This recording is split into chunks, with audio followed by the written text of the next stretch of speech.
Retour sur ce plateau, toujours avec Isidore Kouonou, Anani Galetous du journal L'Alternative, pour la deuxième partie où nous allons aborder des sujets relatifs aux résultats définitifs proclamés par la Cour constitutionnelle et les militaires arrêtés au Ghana et justement le communiqué du gouvernement.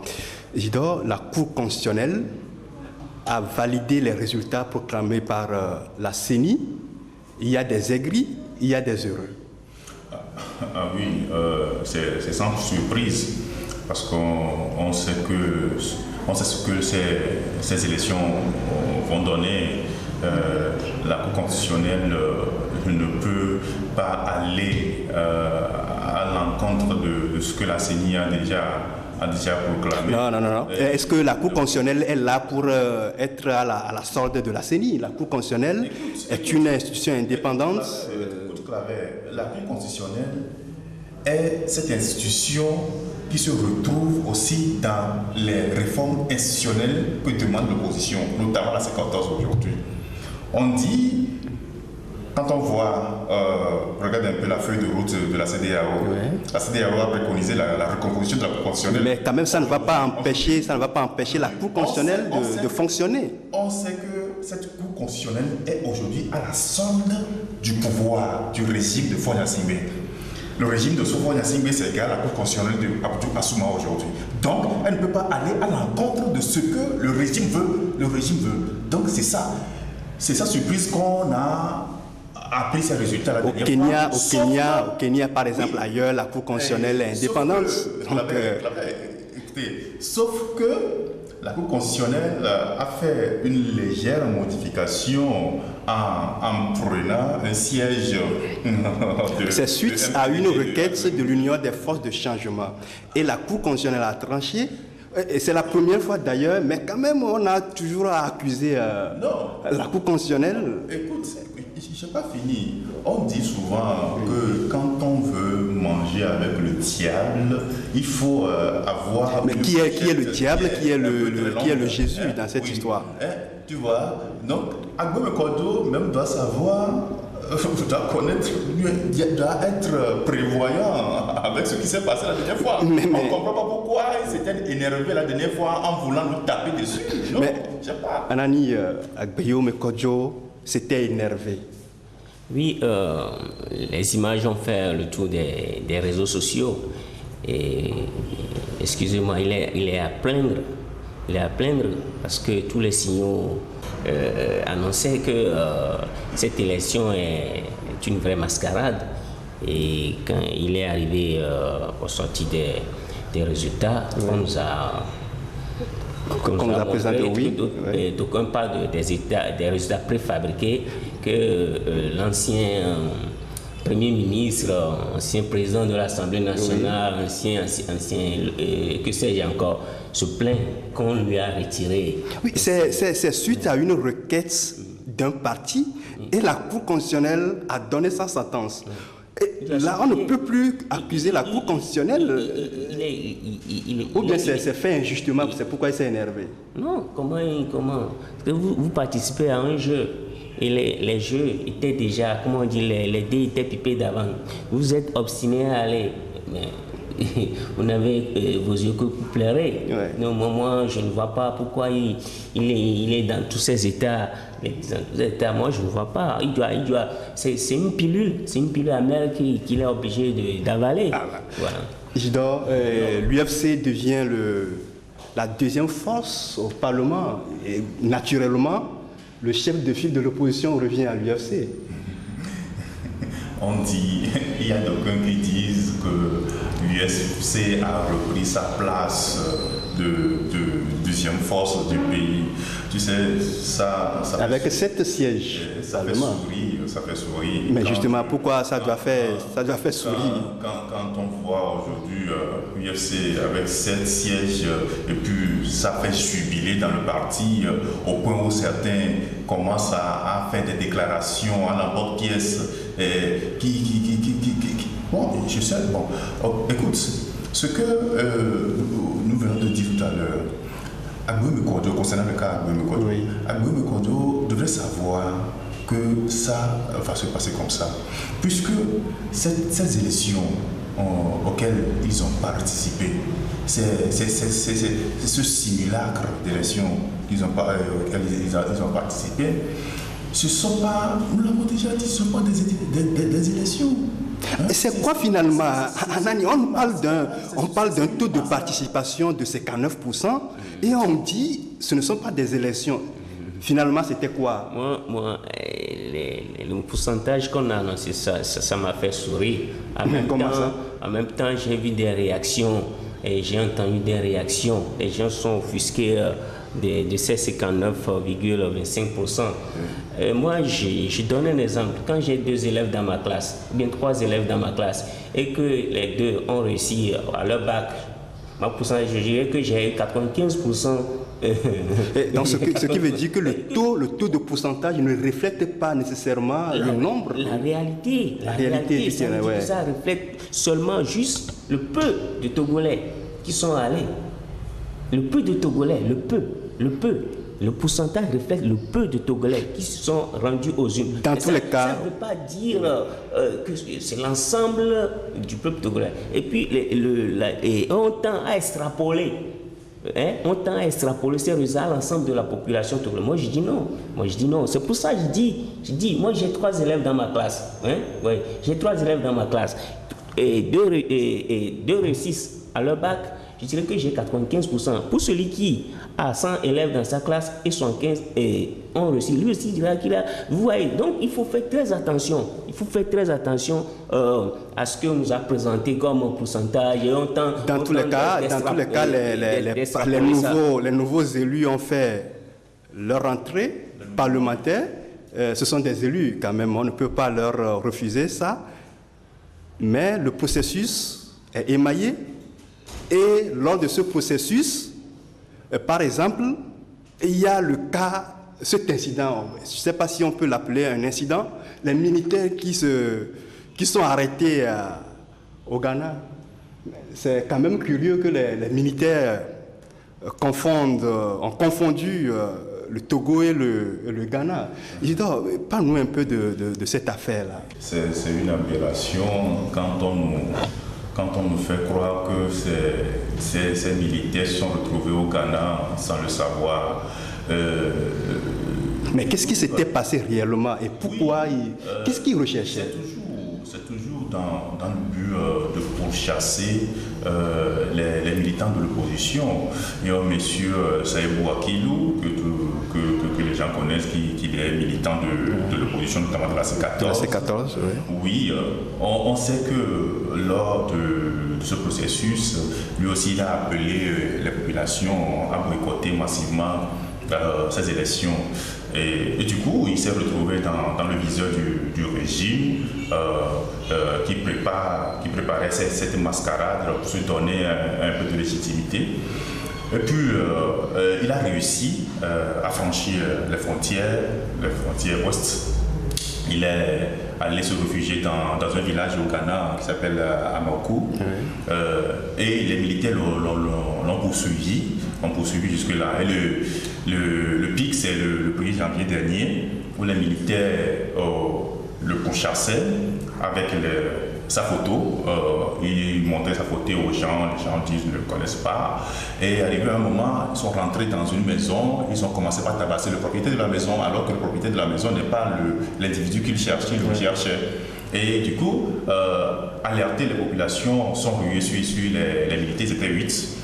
5 ont réussi à s'enfuir et les 3 autres ont été arrêtés, un peu molestés. Et puis la police locale, la police du Ghana local est venue à la rescousse de ces 3 militaires. Ils ont été arrêtés. Mais finalement, le gouvernement a sorti un communiqué suite à cet incident et les raisons invoquées par le gouvernement. Mais ça fait sourire un peu parce qu'on parle de porosité des frontières, on parle de confusion linguistique et les militaires se sont perdus. Oui, et ça fait sourire. Et si vous allez à la frontière Togo-Ghana, au niveau de Adjololo, même les petits-enfants qui traversent les frontières, jour et nuit, ils savent qu'ils traversent une frontière. Mais de part et d'autre des deux frontières, là, c'est la même langue qu'on parle. Mais dire que les gaillards, les grands gaillards, là, ont traversé une frontière sans le savoir, c'est aberrant. Moi, je pense que ce régime est gagné par l'usure. Et quand on est gagné par l'usure, on ne s'en rend compte pas de certaines évidences. L'évidence aujourd'hui, c'est quoi? Aujourd'hui, il y a les réseaux sociaux qui, à la moindre minute, tout est parti, et le WhatsApp, tout ça là. Et on se permet de nier certaines réalités. Moi, je pense que Mais à l'école primaire, on nous apprend les 4 points cardinaux. Oui. Et on nous dit que le Togo est limité au nord, à l'est et au sud. Donc, doit-on dire que les militaires ne connaissent pas les limites du Togo ou bien quoi? Je veux comprendre un peu. Oui, c'est pourquoi la sortie, bien le communiqué de la TVT, la télévision togolaise. Mais c'est un communiqué du gouvernement, ce n'est pas un communiqué de la TVT. Le communiqué lu à la télévision nationale. Voilà. Et déjà, ça fait objet de raillerie sur les réseaux sociaux. Il y a une blague qui est sortie de ça là. Vous êtes retrouvé dans le lit de quelque chose. Il y a une histoire comme ça qui pour se moquer de cet incident. Moi, je pense que l'humilité nous recommande de reconnaître son erreur. Moi, je pense que, humblement, le gouvernement togolais, nous regrettons cet incident. Point barre. Aller tenter de justifier l'injustifiable. Mais là aussi, on peut dire que c'est un problème de communication. Mais Isidore, le paradoxe, c'est qu'on présente nos militaires comme des militaires professionnels qui sont sollicités ailleurs. Et voilà, les militaires qui sont professionnels confondent les frontières. Oui, c'est quand même curieux. Je crois que le gouvernement vient, par ce communiqué, donner raison à ceux qui critiquent l'armée togolaise.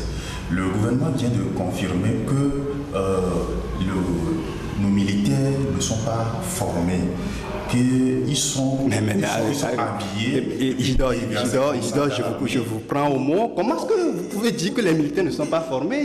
Il y a une formation. Comment est-ce qu'on peut dire que des individus, ce ne sont pas des individus, qui quittent un pays, qui se retrouvent dans un autre pays sans le savoir et font des opérations de telle ampleur? Mais c'est grave. Ça peut porter préjudice aux relations entre le Togo et le Ghana. Ça, c'est quand même aberrant. Ce communiqué-là, ce qu'on a dit.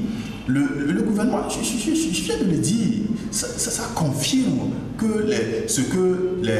nos militaires, que ce soit les militaires, que ce soit les policiers, que ce soit les gendarmes, ce qu'ils font aujourd'hui à la population togolaise.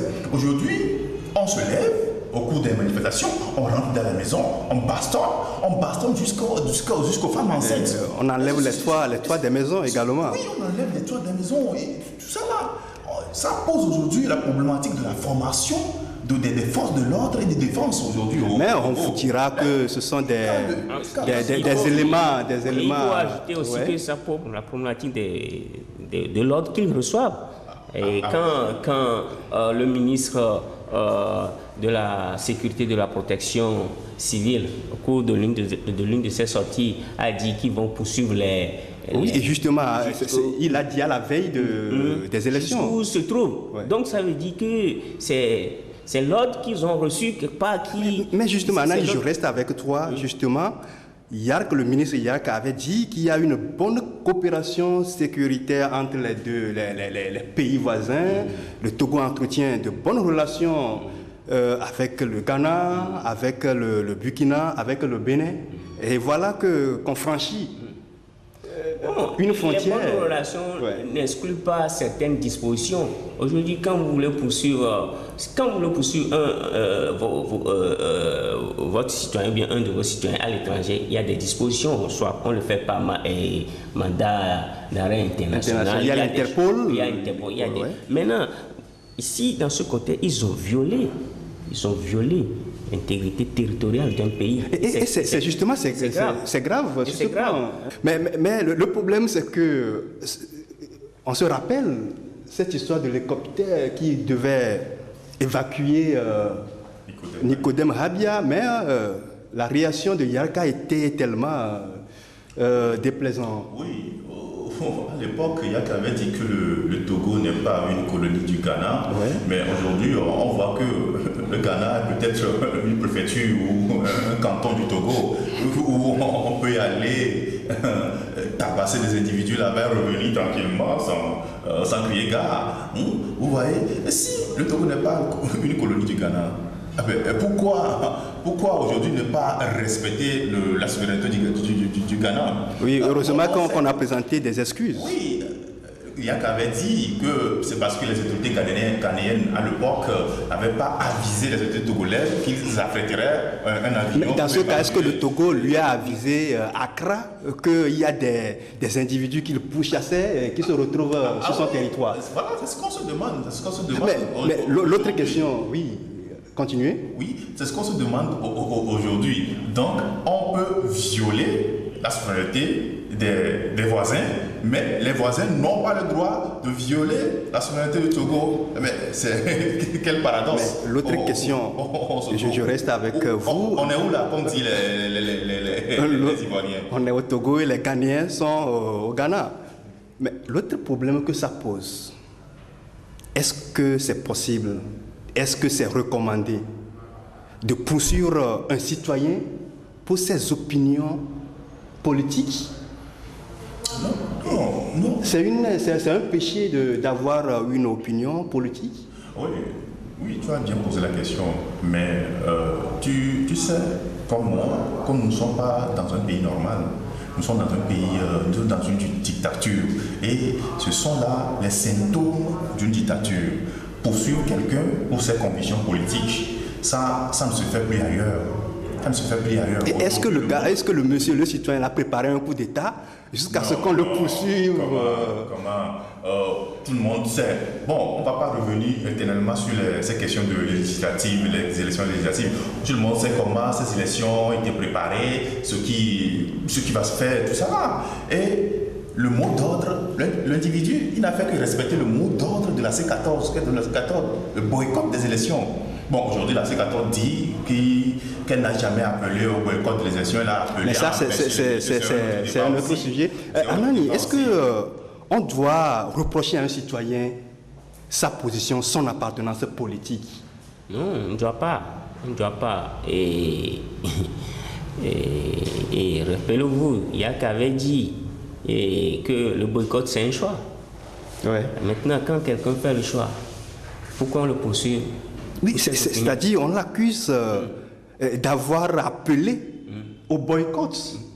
Et ça... Ce sont des propos désobligeants selon le gouvernement. Et ça trouble l'ordre public. Et il s'est autorisé à aller franchir la frontière de son voisin en foulant au pied les règles. Mais au-delà de ça, de bon voisinage. On doit avoir peur. Je pense que cette affaire risque d'empoisonner les relations avec le Togo et le Ghana. Hein. Il faut rappeler que c'est le président ghanéen qui est le médiateur dans la crise togolaise. Non, il n'est plus médiateur. Oui, avant, mais quand même, c'est eux qui ont avec Alpha Condé. Je pense que cette affaire ne va pas se terminer comme ça, parce que les Togolais, au temps fort de la crise, ont marché, ont voulu manifester au Ghana. C'est ce qui est arrivé. Aujourd'hui, Isidore, quelle lecture tu fais de la situation socio-politique après ces élections? Faut-il craindre des dérives? Parce qu'on se rappelle, au Césal, il y a une association Espérance pour le Togo qui a voulu faire une conférence de presse. C'est interdit parce qu'on n'a pas eu l'autorisation. Est-ce qu'on peut craindre? Je veux rester avec le président du parti des Togolais, oui. Nathaniel Olympio, oui. Qui, lors de sa sortie, juste après ces élections, et après le sommet, le 54e sommet de la CEDEAO à Abuja, qui disait que la CEDEAO vient de donner un permis de tuer au régime de Faure Gnassingbé.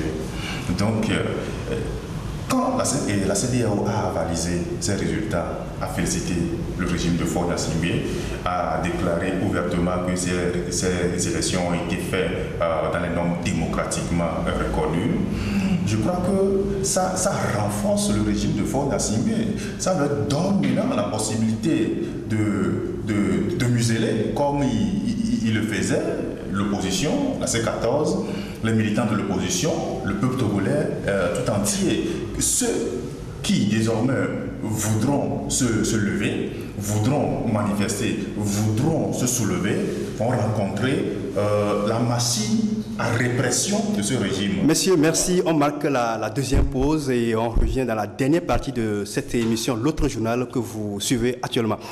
Merci, à tout à l'heure.